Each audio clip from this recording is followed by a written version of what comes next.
जनक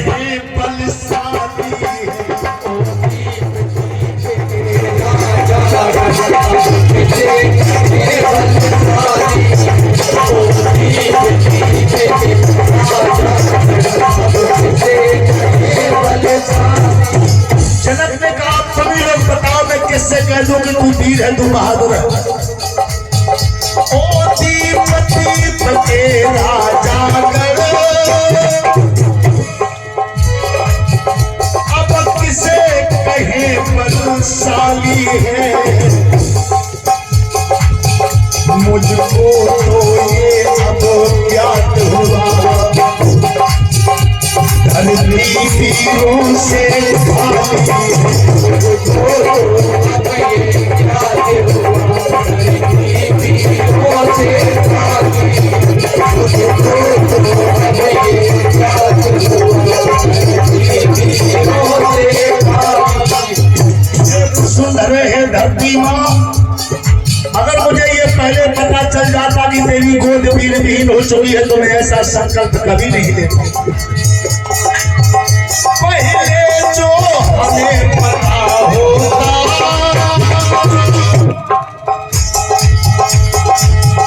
होती ऐसी बेबसी नहीं, पहले जो हमें पता होता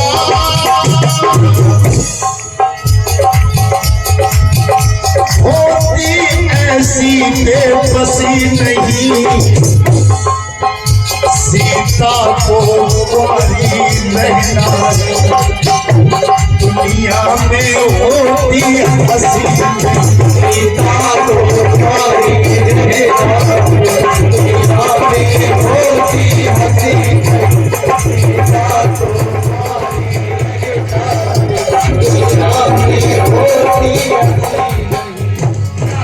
समाज क्या कहेगी दुनिया कि जनक कितना मूर्ख था, कितना पागल था, जिसने बेमतलब का संकल्प लेकर अपनी बेटी का संसारिक सुख ही खत्म कर दिया। सीता को हृदय से लगा के जनक ने कहा बेटी हमें ये दोष मत देना कि मेरे पिता ने मेरे साथ अच्छा नहीं किया, देवी मैंने दिल का बिछौना किया तेरे लिए, लेकिन तकदीर दगा दे गई तो तदबीर क्या करे, जब किस्मत धोखा दे गई और तभी हमारी कोशिश नाकाम हो गई। मत देना दोष हमें देवी,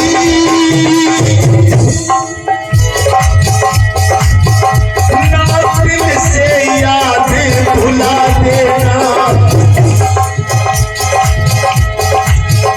ना देना दोष हमें देवी, ना दिल से याद भुला देना,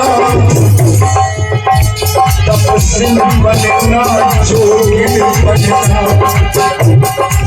अंग बबूत ना करे, तपस्वी बनना जोगिन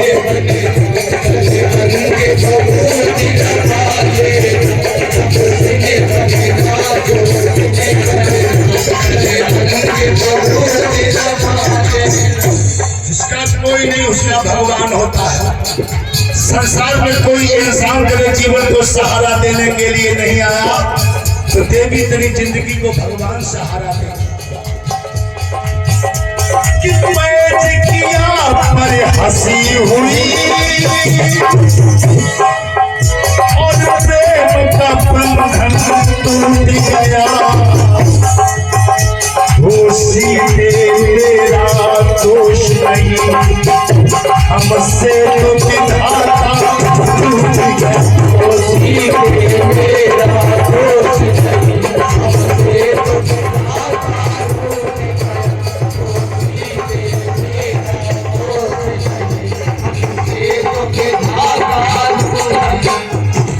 तो ऐसे राजा जनक आंसू बहा रहे हैं, रो रहे हैं, मन ही रो रहे हैं, सीता को समझा रहे, फिर भी किसी राजा के जोश नहीं आया कि दोबारा धनुष पे जाके टकराता। जनक ने देखा सीता राम जी से आस लगाए खड़ी है। जनक जी के मुख से निकल गया, देवी क्या रघुवंशियों पे आस लगाए खड़ी रघुवंशी वीर बहादुर होंगे, औरों के लिए होंगे, हमारे तुम्हारे लिए सबके सब कायर हो चुके हैं। सोई लक्ष्मण का जहरीला खून खौल गया, ये डोकर कहा था कैसे कह दे कि ये धरती के पुत्र हैं।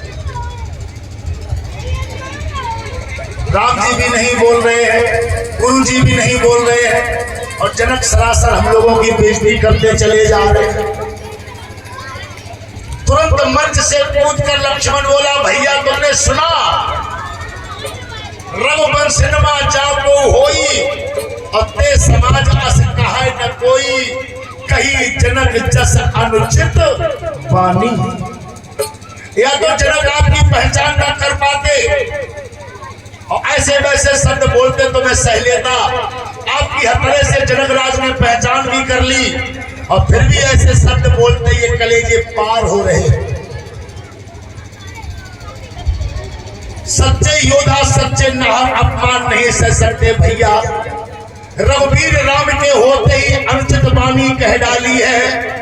ये वचन पद सब लगते हैं कि धरती वीरों से खाली है। ये बात हमसे सही नहीं जा रही है भैया। अगर तुम्हारी जरा सा इशारा पाऊं, सारे ब्रह्मांड को ना उठाऊं तो लक्ष्मण ना कहूं, सुमेर पहाड़ को भूसा से फाड़ के ना दिखाऊं, रघुवंशी सिंह ना कहूं, और उंगली की हवा से अगर जा धनुष को तोड़ के ना दिखाऊं तो जीवन में कभी हथियार ना उठाऊं। लखन सकोप वचन जब बोले तो डगमगान मही, दिग्गज डोले, धरती हिल गई, दिशाएं पूछने लगी। लक्ष्मण जो कह रहा है वो कहीं करके ना दिखा दे, ना सारी दुनिया लौट पौट उड़ जाएगी।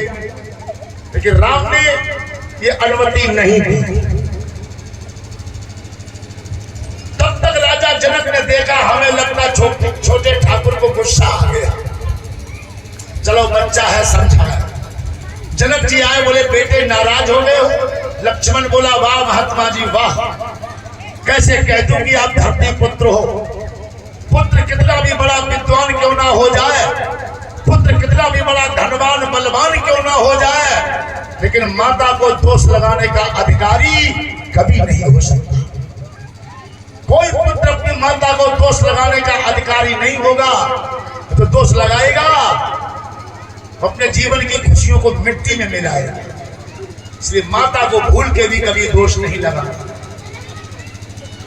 लक्ष्मण ने यही तो कहा, महात्मा जी अनुभवी राजा, वृद्ध राजा, आप धरती के पुत्र हैं और फिर भी आप माता को दोष लगाते कि धरती वीर विहीन हो गई है। धरती की गोद में हमेशा से वीर रहे और वीर रहेंगे। धरती वीरों से विद्वानों से कभी खाली नहीं होगी। आप वीरों की पहचान करना भूल गए। आप वीरों की पहचान ही नहीं कर पा रहे हैं कि कौन वीर है कौन कायर, इसका निर्णय नहीं ले पा रहे हैं आप। साथ आप हम लोगों की बेइज्जती कर रहे हैं। जनक जी ने कहा, लक्ष्मण मैंने किसी से कोई गलत नहीं कहा। लक्ष्मण ने कहा, अभी अभी तुम ही तो कह रहे थे। जनक ने कहा, मैं नहीं कह रहा था, उस समय बिटिया का प्यार बोल रहा था। लेकिन बेटा ये बात को नहीं समझोगे क्योंकि अभी तुम बालक हो। हे लखन, अभी तुम बालक हो, तुम हृदय पीर को क्या जानो।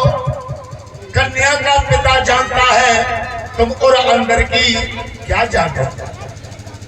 सीता तुम्हारी बिटिया होती, हमारी कितनी उम्र के तुम होते और बिटिया की खुशी के लिए ऐसा स्वयंवर रचाते और सबके सब राजा कायर हो जाते, तो तुम क्या करते?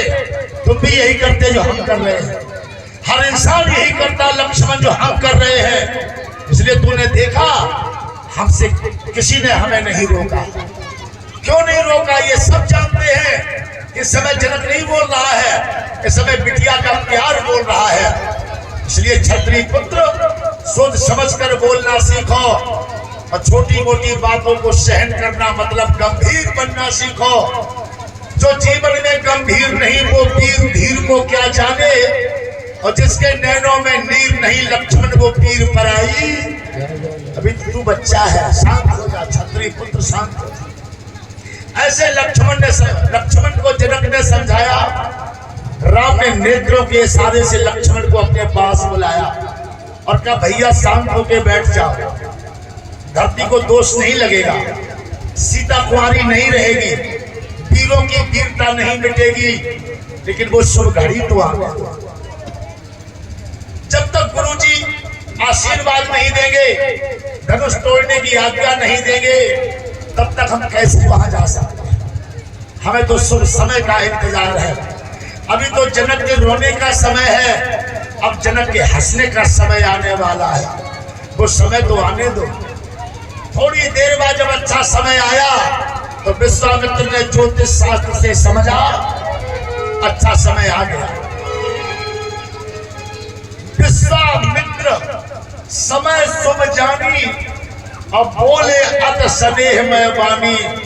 विश्वामित्र ने कहा राम सुंदर समय आ गया,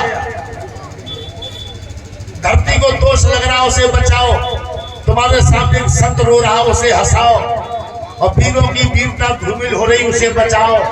मैं आज्ञा भी देता हूँ बेटा धनुष तोड़ो, और मैं आशीर्वाद देता हूँ कि बेटा विजयी भव। उठो राम पंचो भव चाप,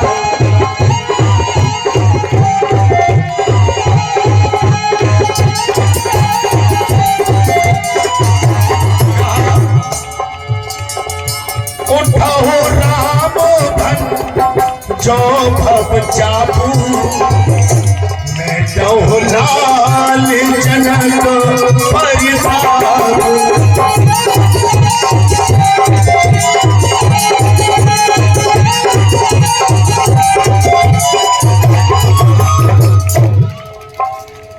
गुरु जी की आज्ञा को सरोधार करके राम मंच से उतर कर धनुष तोड़ने के लिए जा रहे हैं।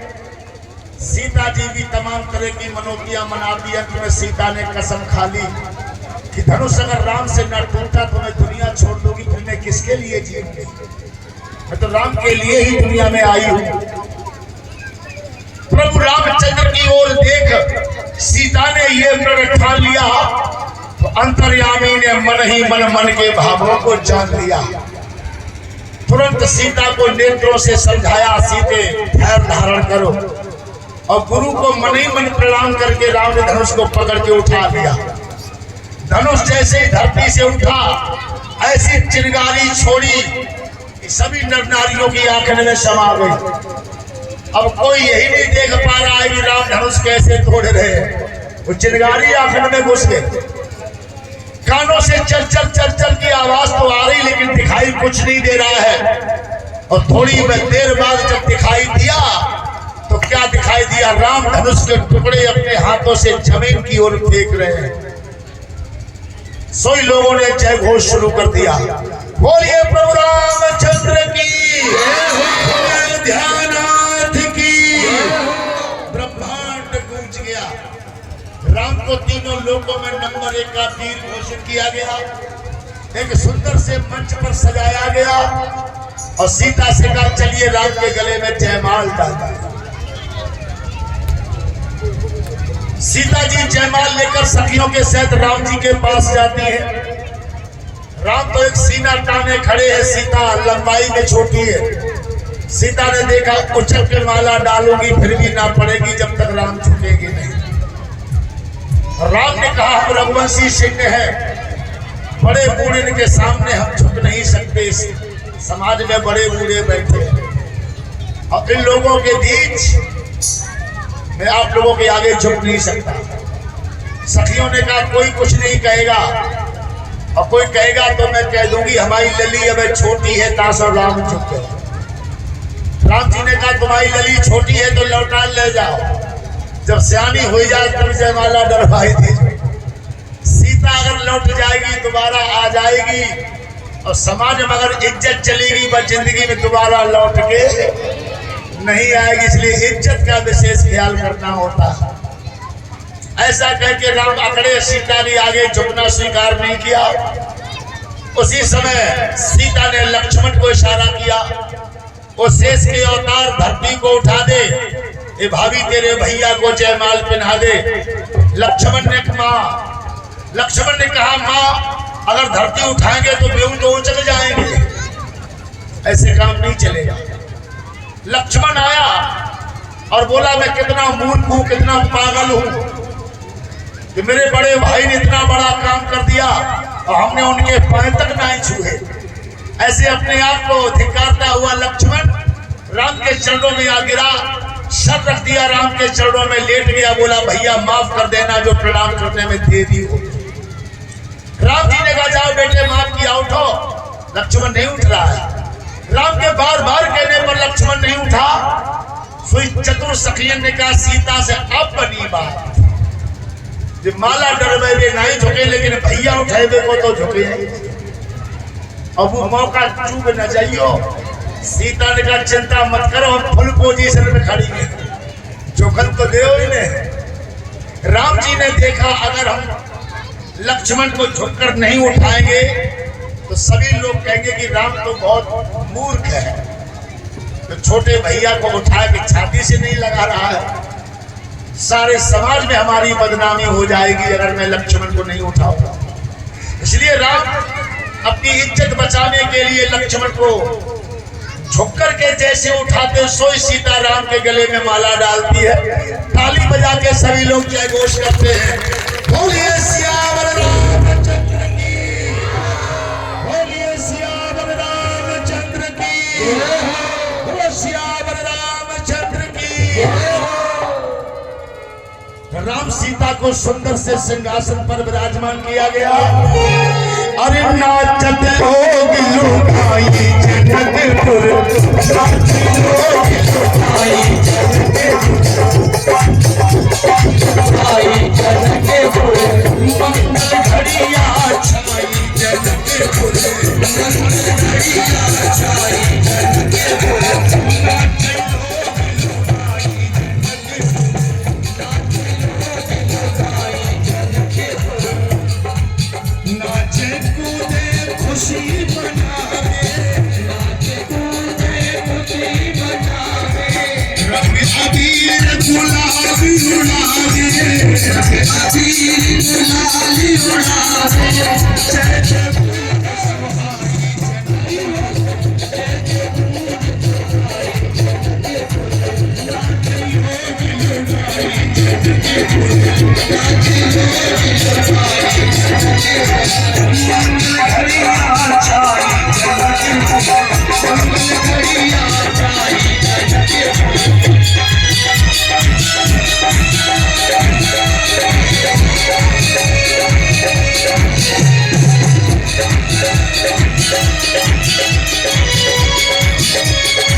सुंदर जोड़ी, सिया की सुंदर जोड़ी, दशरथ नंदन जनक किशोरी, दशरथ नंदन जनक किशोरी, सुंदरी बनी जोड़ा, ऐसी जोड़ी सुंदरी बनी जोड़ी, ऐसी जोड़ी सुंदरी बनी जोड़ी, ऐसी जोड़ी सुंदरी बनी जोड़ी, ऐसी जोड़ी ऐसी जोड़ी ऐसी जोड़ी जोड़ी हाँ कैसी जोड़ी सुघरी बनी जोड़ी सुघरी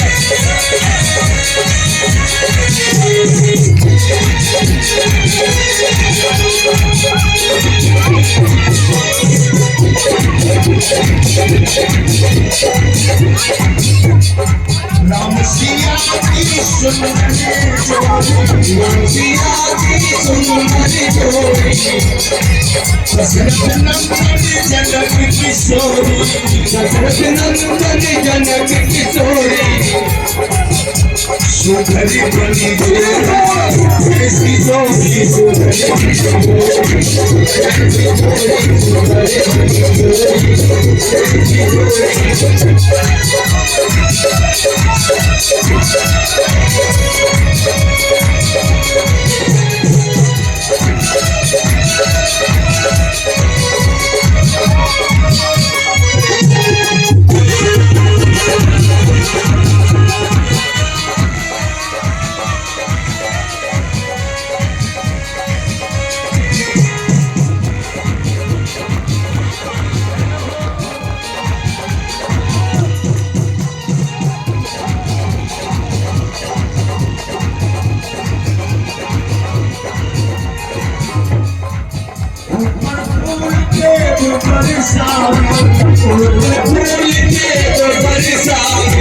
जयकारी लोग मनाते जयकारी लोग मनाते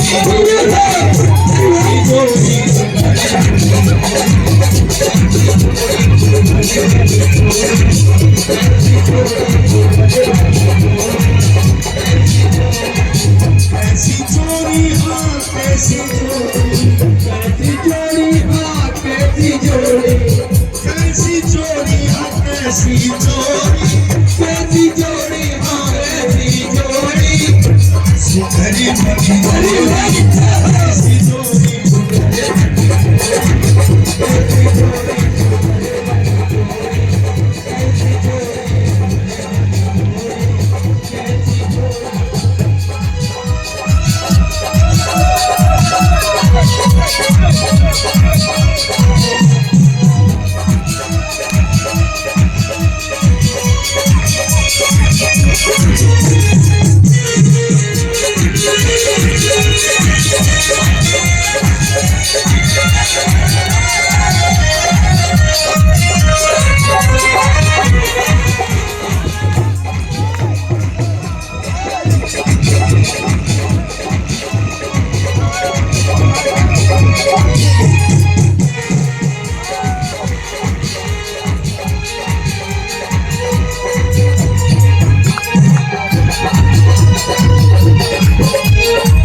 नाचे कूदे खुशी मनाते नाचे कूदे खुशी मनाते अबीर गुलाली उड़ाते अबीर गुलाली उड़ाते सुघरी बनी ऐसी जोड़ी